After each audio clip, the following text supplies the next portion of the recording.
Tanin nyo kung ano ang nasa harapan ko, ang nagbabiral na Dubai chocolate. So ayan, nakakita kami ng Dubai chocolate sa convenience store. Kaya itong si Little Upa ay na-curious kung ano ang lasa niya. Kaya ayan, bumili lang kami ng isa kasi medyo pricey siya.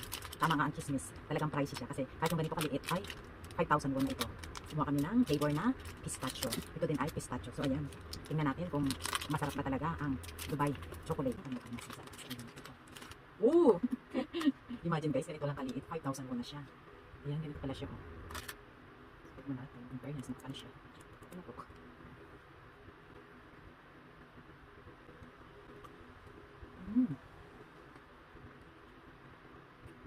Sobrang tamis.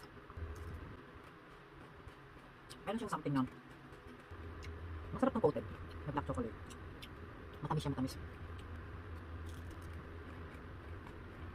Pero in fairness, makapal siya ha. Hindi kayang anuhin. Hindi kayang putulin. Sobrang tamis. Hindi ko siya bet. No. Hindi ko siya bet. So ayan, no. For me, it's a no. Hindi siya masarap. So ito namang ice cream, tikman natin kung masarap.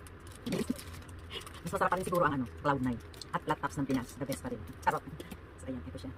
Kita ninyo, may coated siya.